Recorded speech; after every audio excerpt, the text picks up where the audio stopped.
ශාස්ත්‍රයෙන් කතා බහ කරන වීඩියෝ කලේ අපි දසාපද්ධති වල දසාපද්ධති 32කින් ප්‍රධාන දසාපද්ධති 32කින් දසාපද්ධති 14ක් කිව්වේ 13ක් කාලචක්‍ර දසාවෙන් පස්සේ අපි තර දසාව ගැන කතා බහ කරේ නැහැ.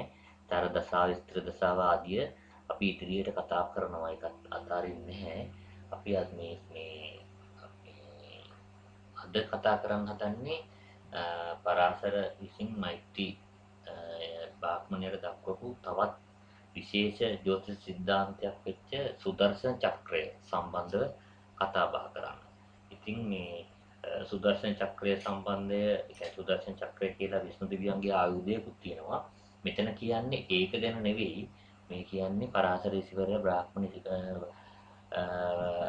මෛත්‍රී බ්‍රාහ්මණයට පවසපු සුදර්ශන චක්‍රය ජ්‍යොතිෂ සිද්ධාන්තයක්. ඇත්තටම මේකෙදි තියෙන්නේ කෙටියෙන් කිව්වොත් කෙනෙකුගේ මේ ජන්ම පත්‍රයේ ස්වરૂප කේන්ද්‍රවල දැන් මෙතන ලග්න කේන්ද්‍රය කියන්නේ සූර්යා පිහිටි කේන්ද්‍රය, සූර්ය කේන්ද්‍රය, චන්ද්‍ර කේන්ද්‍රය සහ ලග්න කේන්ද්‍රය තුනම එකවර නිරීක්ෂණය කිරීම සඳහා නිරීක්ෂණය කරමින් ඒ ජන්මයාගේ ආයුෂ සහ දින ඒ කියන්නේ මේව ගැන කියන පලාපල ඒ කියන්නේ පුංචි කෙටි කාල සීමාවට සම්බන්ධ වෙච්ච පලාපල පවා කියන විශේෂම ක්‍රමයක් තමයි මේ සුදර්ශන චක්‍රයෙන් කියන්නේ. දැන් විවාහ පරීක්ෂණයේදී පොරොන්දම් පරීක්ෂා කරනකොට ස්ත්‍රී පුරුෂ දෙදෙනාගේ කේන්ද්‍ර සටහන් දෙක මේ පිටතින් සහ ඇතුළතින් ඉඳලා ඒ වගේම මේ සුදර්ශන චක්‍රයක් තියෙන ඒකත් මේකෙන්ම ආభాෂය ලැබිච්ච ක්‍රමයක් කියලා තමයි මේ සඳහන් වෙන්නේ. ඉතින් මේකේ සම්බන්ධ තියෙන දැන් ඉංග්‍රීසි පරිවර්තන 74 වෙනි පරිච්ඡේදය තමයි මේක මේ සුදර්ශන චක්‍ර කියන එක තියෙන්නේ. ඒකේ පළවෙනි සහ තුන්වෙනි ශ්ලෝක වලින් තියෙන මෙන්න මෙහෙම. බ්‍රාහ්මණය මහා බ්‍රහ්මයා විසින් මාලද රහස්‍ය වූ වටිනා ශාස්ත්‍රීය අංගයක් දැන් ඔබට දක්වමි. සුදර්ශන චක්‍රය නම් මේ උපකාරයෙන් ජන්මීකුගේ උපතේ සිට මරණය දක්වා සෑම වසර මාස දින ආදී සියුම්ම සුභ අසුභ ඵල විමසිය හැක. ඉතා හොඳින් අසනු මැනවි. දැන් මේකේ තියෙන මේ මුලින්ම සුදර්ශන චක්‍රය කොහොමද මෙයා කරගන්නේ කියන එක. බ්‍රාහ්මණය ලක්ෂයක් වටා වෘත්ත 3ක් අඳින්න. දැන් ඉතින් පොඩ්ඩක් ඇඳලා බලන්න. භාව 12ද මැද උත්‍රේ චන්ද්‍ර 12ද මෙකින් වෘත්ත 3ක් අඳින්න සෑම වෘත්තයක්ම කන්ද 12කින් මේ බෙදා භාව 12 සඳහා වෙන් කරගන්න.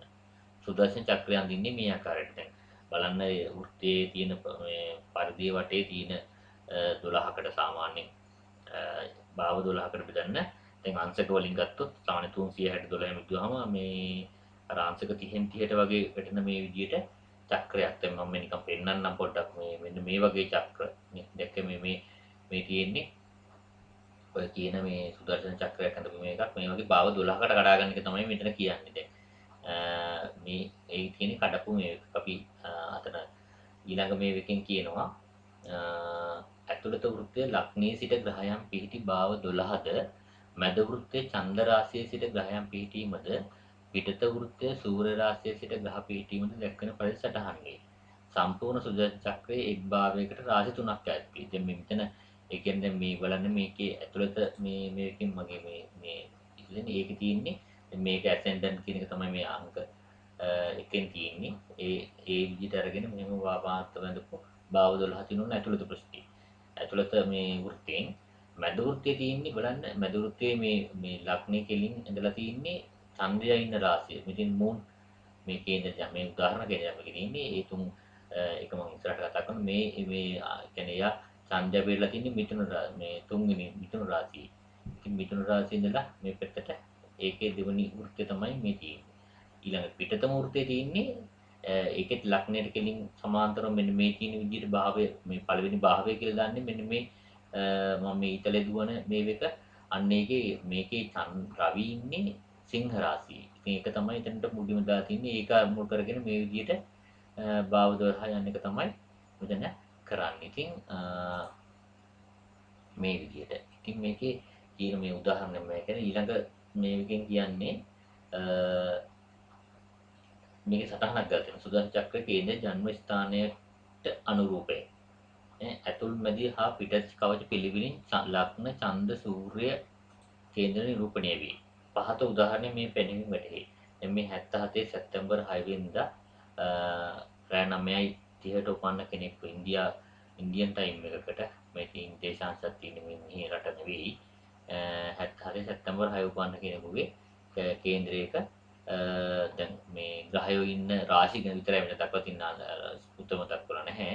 රවි ඉන්න ලියෝ මේකේ සිංහ රාශියේ මූන් චන්ද්‍රය ඉන්න ජෙමිනි මිථුනේ කුජ ඉන්න මිථුනේ මර්කරි බුධ ඉන්නවා සිංහේ ගුරු ජුපිටර් ඉන්නවා මිථුන රාශියේ විදිහට සිකුරු ඉන්නවා කටකේ සෙනසුරුත් කටකේ රාහු ඉන්නවා කන්‍යාවේ කේතු ඉන්නවා මීනේ ලග්නේ ඒරියස් මේෂ ලග්නේ. ඉතින් ඕක තමයි මේකේ තියෙන මේ විකුණු මේ වගේ තමයි දින මෙතෙන්දි මේ නිකම් මේ අර ඇනලයිස් කරගන්න පහසුවක් තමයි මෙතන තියෙන්නේ. ඉතින් මේකේ සිද්ධාන්ත පද්ධතියක් තියෙනවා. හැබැයි ප්‍රතිමයෙන් කියන්නේ දැන් පරාසර හෝරා ශාස්ත්‍රයේ සුදර්ශන චක්‍රයේ තියෙන බේස් එක තමයි කියලා දීලා තියෙන්නේ. ඒකේ ගොඩාක් විස්තරව සඳහන් කළා නෑ. නමුත් වෙනත් ජෝතිෂ ගුරුකුලවල මේ සුදර්ශන චක්‍රයේ සංකීර්ණ වේකේ භාව මේ තියෙන ඒ හින්දා වෙනත් පොත්වලින් මේකේ දැනුම වැඩි දියුණු කරගන්න පුළුවන්. මේ නමුත් බේස් එක තියෙන මේ අවශ්‍ය දේවල් ටික දැන් සුදර්ශන චක්‍රය භාවිත කරන්න අවශ්‍ය මූලික මේ සිද්ධාන්තයන් කොටස් ටික මේ පරාසර හෝරා ශාස්ත්‍රයේ මේ පරිච්ඡේදයේ ඉන්න ශ්ලෝක කීපෙන් දැක්වලා තියෙනවා. ඔන්න දැන් 7-9 ශ්ලෝකයෙන් කියන සමස්ත සුදර්ශන චක්‍රයේ පළමු භාවය ලෙස ඇතුළත වූ වෘත්තීය වූ ජන්මයාගේ උපන් ලග්නයත් මැද වෘත්තීය වූ චන්ද්‍ර රාශියත් පිටත වෘත්තීය වූ සූර්ය රාශියත් යන රාශි තුනෙන් දැක්වේ. ඒ කියන්නේ මේ මම මේ ඉතල යවන්නේ මෙතන මේ තියෙන විදිහට පළවෙනි භාවය ගන්න මේ මෙතන මේ ඇතුළත පුච්ච තියෙන මේ ලග්න මේ එකත් මේ ඡන්දය වෙන තුන් මිතුන් රාශියත් මේකේ සූර්යයා ඉන්න මේ සිංහ රාශියත් ඒ තුනම මෙයා වෙච්ච එක තමයි පළවෙනි භාවික තියෙන්නේ. මෙන්න මේ සෙට් එක මෙන්න මේක තමයි මේ සුදර්ශන චක්‍රයට අදාළ පළවෙනි භාවය තියෙන්නේ මෙන්න මේකේ මෙතන. ඉතින් දෙවෙනි භාවය තමයි මේක. තුන්වෙනි භාවය තමයි මේ ටික. හතර මම ඊතල දිහා බලන්න හතරවෙනි භාවය මේක. මේ අදින් පස්වෙනි භාවයට වැටෙන්නේ මෙන්න මේ 5 7 9 කියලා තියෙන විදිහට. 9ට තියෙන්නේ 6 වෙනි භාවයට තියෙන්නේ මේ කොටස. මෙන්න මේ කොටසේ 7 8 9 10 11 12 විදිහට භාව 12 තමයි සුදර්ශන චක්‍රයේ භාව 12 තමයි කියන්නේ. හරි. ඊට පස්සේ කියනවා මෙම භාවයන් ග්‍රහ පීඨින් අනුව ප්‍රතිඵල විමසයි. රවි ලග්න කුණ්ඩලිය අනුව පළමු භාවයට වැටීම. හරි. සුබදායක වන අතර වෙනත් ස්ථානවල අසුභ හා පාපී වූයේ. නමුත් උච්චව සිටින විට පාප ගතිය ඉවත්ව සුභ වේ කියලා කියනවා. රවි ග්‍රහය දැන් මේ පළවෙනි භාවයේ වැටලා තියෙනවා නම් එයා හොඳයි කියනවා. මේ වෙන තැනක ඉන්නකොට එයා පාපයේ කියලා සලකනවා. පාපය ඉවත් වෙන්න නම් ඒක උච්ච වෙලා ඉන්න ඕනේ කියන තමයි මෙතන මේ සිද්ධාන්තයෙන් කියන්නේ. ඊට පස්සේ කියනවා භාවයක භාවාධිපතිය තැන්පත් වීම සුභයන් තැන්පත් වීම දෘෂ්ටි වීම යහපත් වන අතර පාපයෙන් තැන්පත් වීම හෝ දෘෂ්ටි වීම භාවය පීඩා කරා. ඉතින් මේක භාවයක භාවාධිපතිය තැන්පත් වෙච්ච කෙනා අධිපතිය ඉන්න එක ඒකට සුභයෝ ඉන්න එක සුභයන්ගේ දෘෂ්ටි වීම ඒ හොඳයිලු ග්‍රහ දෘෂ්ටි වලට නැහැටි අපි කලින් කතා කරලා තියෙනවා. ඒ වගේම මේ පාපීන් තැන්පත් වෙලා ඉන්න ඕන. ඒ සුදර්ශන චක්‍රයේ භාවයක ඒ වගේම දෘෂ්ටි වීම ඒ භාවය පීඩා කරන එක තමයි කියන්නේ. ඊට පස්සේ ඔන්න මෙතන මේ වැදගත් මේකක් 11 12 13 වෙනි 11 13 වෙනි ශ්ලෝකෙම කියනවා. භාවයක් මත ඇති වෙන බලපෑම භාවය තුල ග්‍රහයන් තැන්පත් වීම ග්‍රහයන්ගේ දෘෂ්ටි වැටීම හා ග්‍රහයන් භාවය තුල තැන්පත් නොවීම අනුව තීරණය වේ. භාවයේ ග්‍රහයන් නැතත් දෘෂ්ටි වැටෙන විට දෘෂ්ටි ස්වરૂපය අනුව ප්‍රතිඵල දේ. පෙර දැක් වූ පරිදි සුභයන් තැන්පත් වන විට සුභ ප්‍රතිඵලත් අසුභයන්ගෙන් අසුභ ප්‍රතිඵලත් දේ. සුභයන් හා අසුභයන් මිශ්‍ර තැන්පත් වීම සුභයන් හෝ අසුභයන්ගේ වැඩි ප්‍රමාණයට අනුරූප සුභ හෝ අසුභ ඵල දේ. භාවයට සුභ අසුභයන්ගේ දෘෂ්ටි වැටීම ප්‍රතිඵල මීට අනුරූප වේග දක්වලා තියෙනවා. ඉතින් මේ 11 13 කියන ශ්ලෝකයේ අන්තර්ගතයේ සරලව දැක්වුවොත් මෙන්න මේ විදිහට කියන්න පුළුවන්. මේ ප්‍රධාන කීපයක් මම මේ ස්ථාමක් දාගෙන ප්‍රධාන බලපෑම භාවය මත තැන්පත් ග්‍රහයන්ගෙන් ලැබෙනවා. ඊට පස්සේ භාවයේ ග්‍රහයන් නැති විට භාවය ලැබෙන දෘෂ්ටිමකින් බලපෑම් ලැබෙනවා. භාවයේ සුභයන් හා අසුභ මිශ්‍ර තැන්පත් ඇති විට වැඩි සංඛ්‍යාව වන සුභ අසුභ දේ. ඒ කියන්නේ සුභයන් අසුභයන්ට වඩා වැඩි වෙනට සුභ ඵලත් අසුභයන්ට වඩා වැඩි වෙනට අසුභ ඵලත් දෙන එක තමයි මෙතන කියන්නේ. ඊට පස්සේ දැන් මේකේ 14 වෙනි ශ්ලෝකයෙන් කියනවා භාවයේ ග්‍රහයන් තැන්පත් වීමක හෝ භාවයට කිසිදු ග්‍රහ දෘෂ්ටියක් නැති විට සුභාසුභ පෙළ සියුම් භාව කාරකත්වය. හරි. ඒ භාවයේ කාරකත්වය ගැන අපි ග්‍රහ මේ කාරක සම්බන්ධව කතා කරලා තියෙනවා. අපි ග්‍රහ කාරකත්ව රාශිය සහ මේ භාවයක දෙකට කැඩුවානේ මේ භාවයේ කාරකත්වය සලකන එක තමයි මෙතෙන්දී ඊට පස්සේ කරන්නේ. හරි. ඊට පස්සේ සුභ ග්‍රහයන් අසුභයන්ගේ වර්ගවල. හරි. සප්ත වර්ග කියලා කිව්වට මේක සප්ත වර්ගම නෙමෙයි මේක මේ වර්ග කේන්දර මේ සංඛ්‍යාවක් මම මෙතන දාලා තින්නේ. සිටින විට සුභඵල හීන වන අතර අසුභයන් සුභ ග්‍රහ වර්ගවල සිටින විට අනුරූපව අසුභඵල හීන වේ. ග්‍රහයන් තම ස්වක්ෂේෂ්ඨ උච්ච හා සුභ වර්ගවල තැන්පත් විට සුභඵල මෙන්ම සතුරු නීච හා අසුභ වර්ගයන්හි තැන්පත් විට අසුභඵල දෙයිද කියලා 15 16 වෙනි ශ්ලෝකයෙන් කියනවා.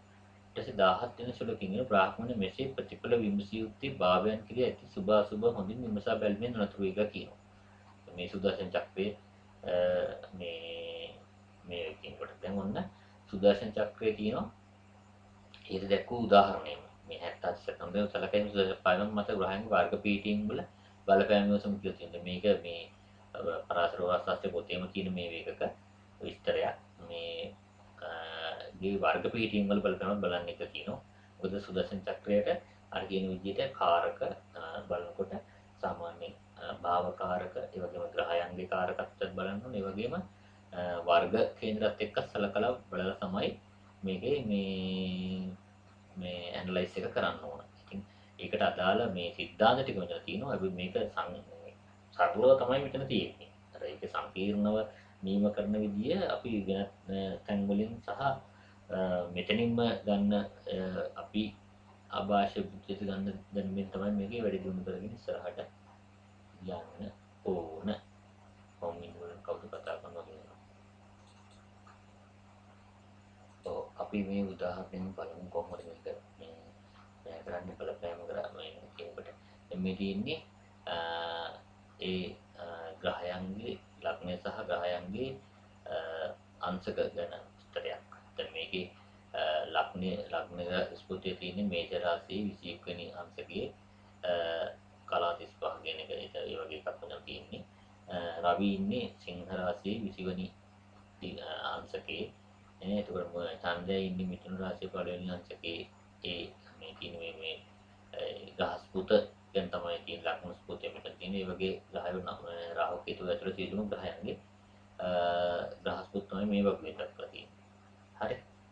දැන් මේ ස්ථාමක වේදා තියෙන්නේ රෙට්‍රෝගේට්. ඒ කියන්නේ මෙයා වෙලා තියෙන කම්බස් කියන්නේ අස්ත කියන එක. මේ වක්‍රහ අස්ත වෙච්ච ග්‍රහයන්ගේ එක තමයි මේ මෙතන තියෙන්නේ මර්කරි රෙට්‍රෝගේට් ලා තියෙනවා. හරි. කම්බස් ග්‍රහයෝ කියන්නේ අර මේ අස්ත වෙලා රවිට ආසන්නයෙන් ප්‍රථම වෙట్లా ඒක හයි රවි කියන්නේ. ඒක තමයි වක්‍ර වෙනවා කියන්නේ අර ගමනේ පසුබතට හැරෙනවා වගේ ගමනක් වෙනවා. මෙතන බුද ඉන්න වක්‍ර වීමක් වෙනවා. ඉතින්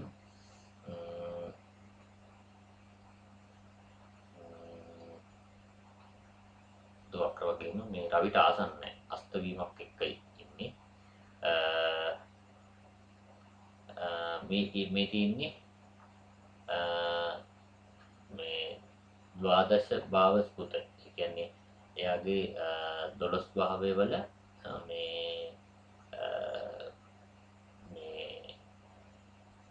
ස්පෘතය. හරි. භාව කියන්නේ භාවයේ මේ භාව ස්පෘතයන් තමයි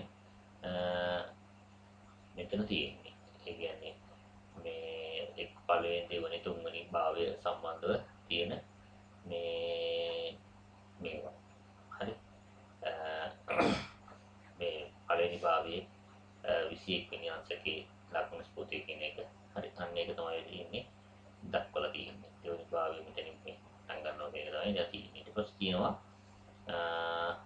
සප්ත වර්ග of planets. හරි. ග්‍රහයන්ගේ වර්ග සප්ත වර්ග කේන්ද්‍ර වලින් සප්ත වර්ගය. හරි.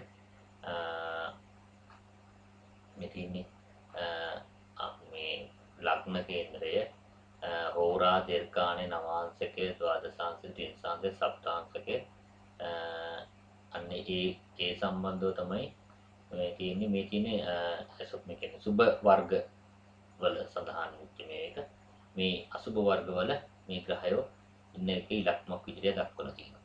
හරි.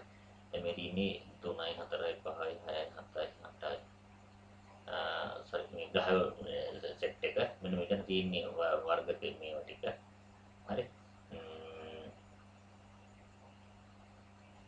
හරි මේ තියෙන 1යි 2යි ලග්න හෝරා දෙකට බෙදපු එක 3ට බෙදපු එක 9ට බෙදපු එක 10ට බෙදපු එක තියෙන චින්තාංශකේ 30ට හරි මේ ඒ ටික තමයි මේ තියෙන්නේ වර්ග සප්ත වර්ග වල වර්ග කේන්ද්‍ර ප්‍රධාන වර්ග නයි ගන්න ඕනේ සප්ත වර්ග දස වර්ග කියලා දැන් මෙතන සැලකගෙන සප්ත වර්ගයට අදාළ මේක තමයි මෙතනදී බලන්නේ. ඒකෙදි රවි ඉන්නවා මේ මේ ලග්නේ ලග්නා මේ අධි මේ වෙකින් මෙතන තියෙන ලෝඩ් එක හරි ඒ කියන්නේ මේ රවි මේ සම්බන්ධ වෙච්ච මේකේ මේ සප්ත වර්ග වලට අදාළව මේව ටික රාශි වල තමයි මෙතන තියෙන්නේ. හරි. මේ තියෙන්නේ චන්ද්‍රයාගේ මේක. ඔය විදිහට බලනකොට මෙයා වගුවෙන් දක්වලා තියෙනවා රවි ඉන්නෝ වර්ග 5ක සුබ ස්ථාන වල. වර්ග 2ක් අසුබයි. එතකොට මේ වර්ග කේන්ද්‍ර වලින්. එතකොට චන්ද්‍රයා ඉන්නෝ සප්ත වර්ගෙන් වර්ග 6ක සුබ ස්ථානයක. හරි. චන්ද්‍රයාට හොඳ ස්ථාන තමයි චන්ද්‍රයා මේ ලග්න කේන්ද්‍රයේ ඉන්න බුධවලදී හරි මේ නිකන් අර ඡන්දය උච්ච කිර නීචය කියලා කියනවනේ අන්න ඒ වගේ අසුබ තැන් වලදී ඉන්න තැන් එකක් තියෙනවා ඒක මේ අසුබ ස්ථානයක් හරි ඡන්දයට අසුබ ස්ථානේ බලන්න හරි කොතනින් මේක බලන්න ඕනේ ඡන්දයට ගොඩක් අසුබ ස්ථානයේ ඒ කියන්නේ සතුරු වෙච්ච ස්ථාන වලින් එකක් තියෙන එක මෙතන තියෙන්නේ ඊට පස්සේ සතුරු නීච වගේ තියෙනවා සුබ ස්ථාන අඟහරුවට සුබ ස්ථාන 7න් මේ වර්ග කේන්ද්‍ර 7න් 6ක්ම සුබ විදිහට දැන් මේකේ මේ උදාහරණේ වර්ග කේන්ද්‍රවල ගොඩාක් ප්‍රමාණයක කේතු විතරයි ටිකක් වැඩි ප්‍රමාණයක මේ වර්ග කේන්ද්‍ර වලින් අසුබ වෙලා තියෙනවා අනිත් ග්‍රහ ගොඩක් ඔක්කොම සුබ තැනක තියෙන එක තමයි තියෙන්නේ ඊට පස්සේ මෙතන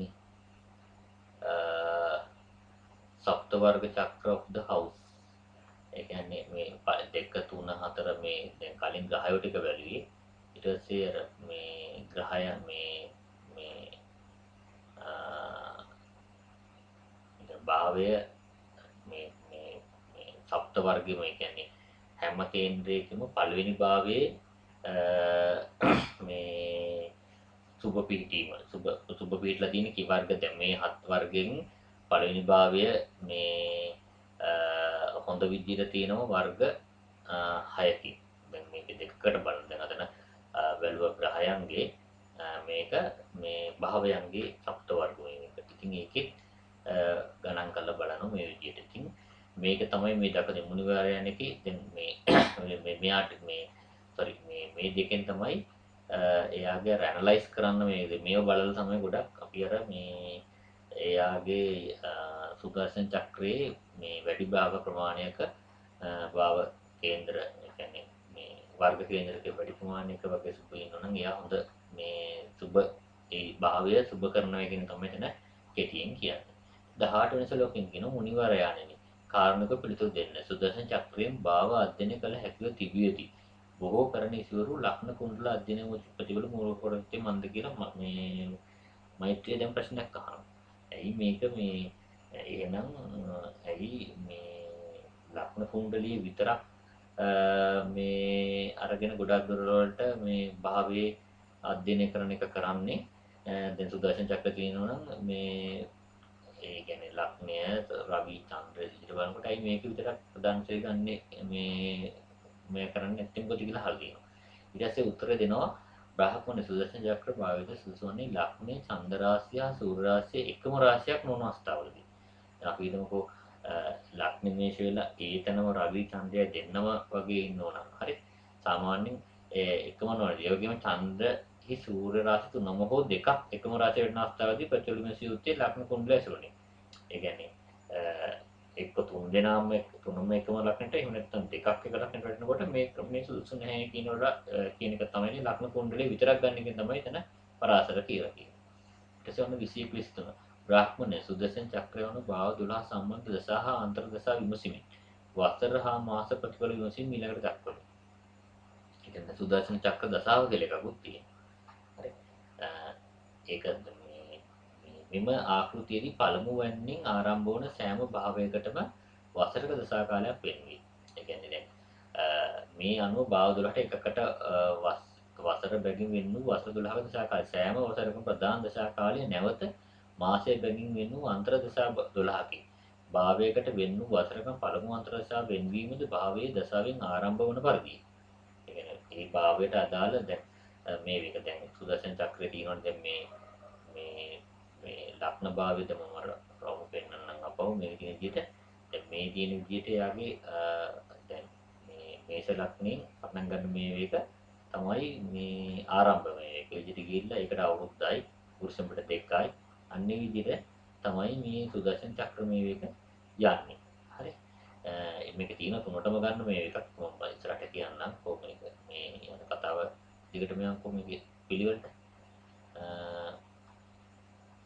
දලා සෑම වසරකම දාන දසා කාලේ නැතු මාස වලින්ද දැසි වෙනින් භාවයේ දසයන් ආරම්භ පරි සෑම භාවයකම ප්‍රත්‍යන්තර දශාව ගෙනෙන්නේ අන්තර දශාවේ මාසයක කාලේ නැවත 12කට වෙලා. දශාව අතුරු දශාව ආයි ප්‍රත්‍යන්තර දශාව.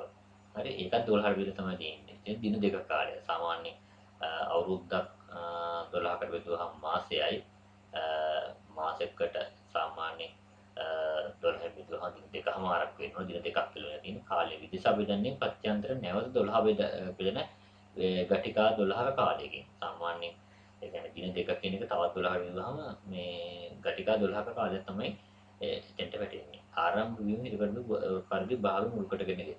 දැන් මොන මේකේ කියනවා ශ්ලෝකමෙන් දැක්කම සුදර්ශන චක්‍ර, හතුරුස චක්‍ර ආදී වේදනාකාර වටහාගෙන ඉදකු උදාහරණයක්. හරි. සුදර්ශන චක්‍ර දක්වන මෙස බලමු. උදාහරණයේ ලක්ෂණ මේෂ රාශියයි. හරි. ඒ අනුව උපතේ සිට පළමු වසර ගතවන්නේ මේෂ හිමි දශාවයි. ඊළඟ වසර වෘෂභ හිමි. මේ ආකාරයට පළමු වසර තුල පිළිවෙලින් මේෂ වෘෂභ මිථුන කටක ආදී විදිහට මීන දක්වා තේකත් වෙනවා. ඉන්පසු නැවත 13 වෙනි වසරේ සිට නැවත මේෂ රාශිය පටන් ගන්නවා. 14 වෙනි අවුරුද්ද වෘෂභ රාශිය. ඉතින් මේක ජීවිත කාලය පුරා දශා කාලයන් ආවර්ති ලෙස කරේ. සාමාන්‍යයෙන් අපේ අර විසෝත්‍රි දශාවට තියෙන 120ට අදාළව මේක ඒ විදිහට මේ චක්‍රයක් විදිහට ගන්න එක තමයි තියෙන්නේ. මේ තියෙන වක්ක් දක්වලා. හරි. මේ තියෙන උදාහරණයට අදාළව මේ උදාහරණේ මේ පටන් ගත්ත දවස ඒ පටන් ගත්ත දවස් කියන පළවෙනි අවුරුද්ද තියෙන්නේ ඒ කියන්නේ 77 සැප්තැම්බර් 6 ඉඳලා 78 සැප්තැම්බර් 6 වෙනකන් එයාට මේෂ මේ දශාව ඊට පස්සේ 78 සැප්තැම්බර් 6 ඉඳලා 79 සැප්තැම්බර් 6 වෙනකන් වෘෂභ දශාව සුදර්ශන චක්‍ර දශාව කියන්නේ. එසේ අන්තර දශා ලැබීම පිළිබඳව කරලා විශේෂ පළමු මේෂ දශාව හිමි වයස 12 වෙනිදා ඉන් පළමු මාස මේෂ දෙවන මාසය වෘෂභ ආදී ලෙස වෙන කළ විට පළමු වයසේ දශා ලැබී වයස අතුරු දශා ලැබී මෙතන අන්තර දශාව. ඒ කියන්නේ දැන් මේකත් මේ අන්තර දශාවක තියෙන දැන් පළවෙනි අවුරුද්දේ මෙයා කළා මේ තියෙන්නේ 77 සැප්තැම්බර් 6 වෙනිදා මේ පටන් ගත්ත මේ මේෂ රාශියේ 77 අවුරුද්දේ ඔක්තෝබර් 6 වෙනිදා ඒකේ මේෂ අතුරු මේ දශාව මේ තියෙනවා. අන්නේ විදිහට අරක 12ට බෙදපු මේකක් තමයි මේ කියලා තියෙන්නේ. ඉන්පසු මාසික අන්තර දශා කාලය 12 වෙනිදා දිනක දෙකමාරේ දශාව ගෙවීම පහත ආකාරයට. දැන් ඒ විදිහටම අර මේ මාසෙකත් ආය 12ට වෙනවා දින දෙකමාරේ ඒවා. දැන් මේ කාලෙක ඉඳන් දින දෙකමාරයි නේ. සැප්තැම්බර් 8යි සැප්තැම්බර් 11යි සැප්තැම්බර් 11යි සැප්තැම්බර් 13ට. අනේ මෙයා දින දෙකක් වගේ තමයි දාලා තියෙන්නේ. දින දෙකමාරක් වෙන්න ඕන. මේ තියෙන දෙකමාර හොදාලා මේ පැය 12ක් දාලා තියෙන්නේ. හරි. දින දෙකමාරක කාලයක් තමයි මේක ප්‍රත්‍යන්තර දශාව කාලේ තියෙන්නේ. ඊට පස්සේ මේක කියන දැන් මොන තව වැදගත් එකක්. සුදර්ශන චක්‍ර දශා අතෝසා ලැබීම ගෙවීම හිතකන් දක්වා ඇති අතර ඇතම් පරාසර පරිවර්තන වල දශා ලැබීම ගෙවීම උදාහරණ දැක්වීමේදී සමස්ත සුදර්ශන චක්‍රයේ පළමු භාවය නියෝජනය වන ලග්න රාශිය, චන්ද්‍ර රාශිය, සූර්ය රාශිය යන රාශි තුනටම සාපේක්ෂව සුදර්ශන චක්‍ර දශාවන් දක්වා ඇත. එහෙනම් ඉහත උදාහරණයේ ලග්න මේෂ රාශිය මෙන්ම චන්ද්‍ර රාශිය, මිථුන රාශිය මෙන්ම සූර්ය රාශිය, සිංහ රාශිය මුල් කොට ලග්න, චන්ද්‍ර, සූර්ය රාශි වලට අනුරූප සුදර්ශන චක්‍ර දශාව කාණ්ඩ තුනකින් දක්වා ඇත. ජනප්‍රිය දෝෂ මුදුකාංගයක් වූ ජගන්නත් හෝරා මුදුකාංගයේදී සුදර්ශන චක්‍ර දශාව දැක්වෙන්නේ මේ ආකාරයට. ලග්න ඡන්ද සූර්ය කාණ්ඩ තුන යටතේ.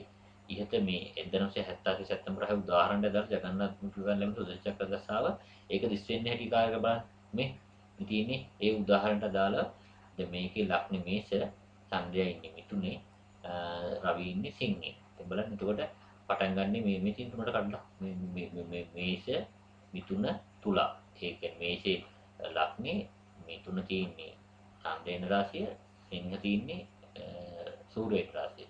ඒ තුන විදිහට මේ ඔක්කොම මේ තුනට කඩ කඩ ගිහින් තියෙන්නේ මේ තියෙන්නේ ලග්න මේ සුදර්ශන චක්‍රසාව ලග්නයට ඒකෙ මෙතෙන් තියෙනවා චන්ද්‍රයාගේ මේ වේක අයිනේ තියෙන්නේ මේ සූර්යයාට තියෙන්නේ. ඒ තුනට කඩ කඩ තමයි තියෙන්නේ. ඒ හැම මේ වේකම මේ පළවෙනි අරුද්ද දෙවෙනි අරුද්ද විදිහට යන අතුරුසගත වීමත් ওই විදිහටමයි සිද්ධ වෙන්නේ.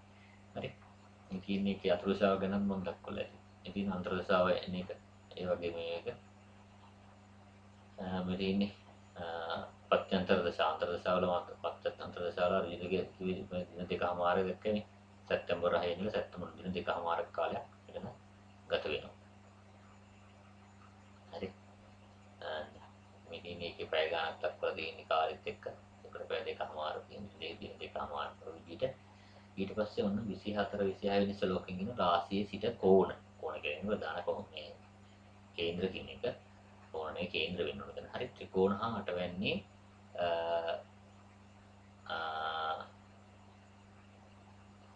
සුභයන් පිහිටි රාශි වලට හිමි දශා කාලයන්නේ සුභඵල තියෙනවා. හරි. ඒ කියන්නේ රාශියේ ඉඳලා මේ කේන්ද්‍ර ස්ථාන වල ත්‍රිකෝණ සහ අටවැන්නේ සුභයන් පිහිටි රාශි වලට හිමි දශා කාලවන්හිදී සුබල රාහුව කේතු සම්පත් පිටමේන පාපී මිශ්‍ර සංකත් සම්පත් පිට ඒ දශාව අසුබයි කියනවා. ඒ රාශියේ ඒ රාශියේ පාපී වැඩිවරු ඉන්නවා නම් ඒ දශා කාලේ පොඩක් යාර අසුබයි. රාශියෙන් 6 වෙනි සහ 12 වෙනි අන්‍ය ස්ථාන වලට වඩා සුභයන් සම්පත් වීම සුබයිලු. ඒ කියන්නේ එයාගේ මේ රාශිය ඉඳලා 6 12 සුභයන් සම්පත් වෙන ඒ දශා කාලය සුබයි කියන තමයි කියන්නේ. රාශියෙන් 3 6 11 ස්ථාන පාපින් සම්පත් පිට සුබයි. මෙම බලපෑම රාශියට හිමි වර්ෂ මාස දින කාලවලදී මතු කරයි. විංශෝත්තරී දශාවේ සම්පූර්ණ එක වර්ෂ 120ට අනුරූප සුදර්ශන චක්‍ර දශාව වසරේ 12ක ආවර්ත 10ක් දක්වා ගන්න එක ඒක තමයි කියන්නේ. ඊට පස්සේ 27 28 ශ්ලෝකකින් සුදර්ශන චක්‍රය අනුව විමසා වසර මාස දින කාල අනුව ජන්මයාගේ ජීවන තොරතුරු යොතුළු විමසීම අෂ්ටක වර්ගඵල අධ්‍යයන සමගාමී වේ. සුදර්ශන චක්‍ර ප්‍රතිඵල හා අෂ්ටක වර්ග ප්‍රතිඵල දෙක සංසන්දනය කිරීමේදී ප්‍රතිඵලයන් ආසන්නව සමාන විට සුභ අසුභයේ ස්වරූපයෙන් තීරණය කළ යුතු අතර දෙකේ ප්‍රතිඵල වෙනස් වන අවස්ථාවේ සංසන්දනය කිරීමෙන් අවසන් සුභ අසුභ තීරණය කළ යුතු විදිහට පරාසර කියලා තියෙනවා. හරි. මෙන්න මේකේ තියෙන සුදර්ශන චක්‍රඵල විමසීමේ සිද්ධාන්ත යන්තරමකට හුරු කර ගැනීමට ග්‍රිස් ශර්මා විද්‍යුත් පරිච්ඡේදයෙන් දක්වා ඇති ඉහත උදාහරණ විශ්ලේෂණ සලකන්න දක්වලා එක තියෙනවා. මෙයා මේ විශ්ලේෂණයක් කියනවා. ඒක එයා කියන මේ විදිහට මේ තියෙන මේ එක දක්වලා ඊට පස්සේ එයා මේ භාව ස්ථාන සප්ත වර්ග කේන්ද්‍ර තුල ප්‍රධාන ග්‍රහයන් 9 දෙනා තැන්පත් වීම පහත ලොගුවෙන් දක්වන අතර එහි අවසන් පේරි දෙකෙන් සුභ හා අසුභ වර්ගයන් වල තැන්පත් ග්‍රහයන් සංඛ්‍යාව දැක්වේ. ඊට පස්සේ මේ තියෙන්නේ ඒකේ ග්‍රහයන්ගේ සපත් වර්ග අනුව ජන්මයාගේ රවි සුභ වර්ග 5ක හා අසුභ වර්ග 2කකි. නවාංශිකේ රවි නීච වීම හා ත්‍රිංශාරි සතුරු රාශියක. ඒක තමයි අර මුළු අසුභ දෙක වෙන්නේ. නවාංශිකේ රවි නීචයි ත්‍රිංශාරි සතුරු රාශියකින් මොකද අසුභ දෙකක් වෙලා තියෙන්නේ. සම්දු සුභ වර්ග 6 අසුභ වර්ග 1ක්. හරි. ඉතින් මේ විදිහට මේ සත් වර්ග ඉඳලා ඇති ග්‍රහ පීඨින් අනුව සුභ හා අසුභ වර්ග ග්‍රහ පීඨින් භාව 12 අතරින් දැක්වීම පහත රූපින් දක්වනවා. හරි. මේ තියෙන්නේ ඒක අර මේ වේක ග්‍රහ පීඨීම භාවවත් එක්ක සංසන්දනය කරන එක තමයි මෙතන කතා කරන්නේ. හරි. ඊට පස්සේ ඊළඟට මේ ලග්න කේන්ද්‍රය ඇතුලෙන් සුදර්ශන චක්‍රය කියනවා. පළවෙනි භාගයේ බලන්න මේ සුදර්ශන චක්‍රයේ ලග්න කේන්ද්‍රයෙන් ඒකේ ග්‍රහයක හිටලා නැහැ. ග්‍රහයන් පිටින් ලග්න දෘෂ්ටි ලැබෙන ශනිගෙන් පමණි. සප්ත වර්ග අනුව ශනි සුභ වර්ග 5ක නිසා පාපේක වන ශනි සුභයක බවට පත් වෙනවා. මේ අනුව මිශ්‍ර ඵලය. ඒ අනුව ලග්න දශා කාලයේ මධ්‍යම සෞඛ්‍ය තත්ත්වයක් කියලා කියනවා. මේ සුදර්ශන චක්‍රයෙන් පලාපවල බලන විදිය ගැන පොඩි මේ එකක් මේ තියෙන්නේ. අර උදාහරණයක්. හරි. එයා කියනවා මේ දැන් මෙයා කියන්නේ ලග්න ග්‍රහයෝ නැහැ දෘෂ්ටි වැටෙන්නේ ලග්න දෘෂ්ටි වැටෙනවා සෙනසුරුකින්. මේ විදිහට කොහොමද? සෙනසුරු ඇත්තේ. මෙතන සැටන් මෙතන ඉන්නකොට කියනවනේ සෙනසුරුට තමයි රාශිය ඉඳලා 10 වෙනි රාශිය 7 10 පේනවා කියලා. ඉතින් මේ එයා ඉන්න රාශිය 10 වෙනි රාශිය ඉඳලා කියන ලග්න දෘෂ්ටි වැටෙනවා සෙනසුරුකින්. හරි. ලග්න දෘෂ්ටි ලැබෙන ශනිගෙන් පමණි. බලන්න ලග්න වෙන ග්‍රහයන්ගේ දෘෂ්ටි වෙනවද කියලා. ගුරු කොහෙද ඉන්නේ? ගුරුට පේන්නේ ඉන්න 5 9 7 කියන එකනේ. ඈ එතකොට එකක්වත් මේ ලග්නට වැටෙන්නේ ගුරුවෙන් වැටෙන්නේ නැහැ. අඟහරුවෙන් වැටෙන්නේ නැහැ. හරි ඔය විදිහට මේ සෙනසුරුගෙන් පමණක් එන්නේ තමයි කියන්නේ.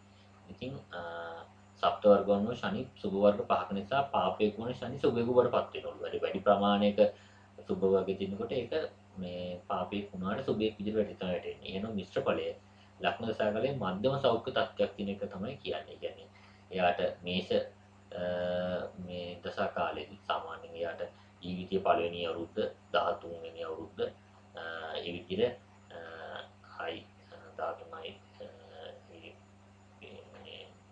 25 වෙනි අවුරුද්ද අන්නේ විදිහට හරි මේ එයාගේ මධ්‍යම සෞඛ්‍ය මේකක් කියන තමයි කියන්නේ. දෙවනි භාවයේදී ගහයන් නැත. හරි බලන්න. දෙවනි භාවයේත් ගහයෝන්නේ නැහැ. මෙලින් හරි. රාහු දෘෂ්ටි වැටේ. රාහු වර්ග 4ක සුභයි. දෙවන භාවයේ අධිපති සිකුරු මධ්‍ය බලයයි. ඒ අනුව දෙවන භාවයේ දශා කාලයේ දෘෂ්ටි දුබලතාව මතු කරතයි. දෘෂ්ටි දුබලතාව කියන්නේ ඇස් පෙනීමේ සම්බන්ධව. දෙක සම්බන්ධව තියෙනවා. ඉතින් ඒක මේ සුදස් චක්‍රයේ මේ බලාපොරොත්තු දෙක නැති ඔන්න වගේ දක්වලා තියෙනවා. තුන්වෙනි භාවයේ සම්බන්ධව කියලා කියනවා. මේ සඳු ගුරු කුජ ග්‍රහයන් තැන්පත්ය. මිතුනට මේ ග්‍රහන් දෙදෙනාම සමය. මේ සඳු ගුරු කුජ කියන ග්‍රහව දැන් මේ පරාසර ශාස්ත්‍රයෙන් මීට කලින් අපි කතා කරා සම්ම අසුබ නියුට්‍රල් ඒ වගේ මේ කියන දේවල් හරි. ඉතින් සප්ත වර්ග කියනකොට මේ ග්‍රහයන් දෙදෙනාම වර්ග 7න් 6කම සුබයි. ඒ නිසා කුජගේ පාප ගතියවත් වේ. ඒනෝ ජන්මියාට තෙවන භාව මිතුන දශාව අනුදශා පැහැදිලි සුබ බල උදා කර. විශේෂයෙන් සහෝදරය සම්බන්ධව ඒක තුන්වෙනි භාවයෙන් කියනෝනේ සහෝදරයෝ ගැන ඒක සුබයි කියන එක තමයි එතන කියන්නේ. ඔන්න ඊට පස්සේ හතරවෙනි භාවය. හරි. සිකුරු හා ශනි තැන්පත්ය. ඔබන මේකේ හතරවෙනි මෙන්න ශනි සිකුරු. හරි. හතරවෙනි මේකේ කියනවා. අනුන් භාවය දැක්කපයි ශනි සමයි. සිකුරු වර්ග 4ක සුබ නිසා හතරාධිපති සඳු සුබ වීම ජන්මියාට නිවාස භූමි සමාජ තත්ත්ව ප්‍රසිද්ධිය මෙම නිසා සුබ වත් මව් සම්බන්ධයෙන් අසුබ තත්ත්ව මත කොන එක තමයි එතන කියන්නේ. මේ ආකාරයට සුදර්ශන දශාව ඇගීම සරලව දැක්විය හැකිවත් වෘත්තීය මට්ටමේදී මේ මීටත් වඩා මනා විමර්ශනයෙන් පුහුණුවකින් විමසලිවත්ම සිදු කළ යුතුයි කියලා කියනවා. නැත්නම් මොකද වෙන්නේ බැනුම් අහන්න සමහරට කුටි ගන්න පුළුවන්. ඒ හින්දා හරියට ප්‍රමාණිකවලව මෙන්න මේ සුදර්ශන චක්‍ර පලාපල කියන්න ඕන කියන්නේ ඔය හේතුවෙන්. දැන් මෙතන මේ පොඩි මේ එකක් තමයි මේ කියන්නේ. දැන් මීට අදාළ අනිකුත් දැනුම් මේ කොටස් වෙන ගාන්ත්‍ර වලින් ලබා ගන්න පුළුවන්. සාමාන්‍ය ජෛමිනී සූත්‍රවලත් මේ සුදර්ශන මේ එක ගැන කතන්දරේ තියෙනවා.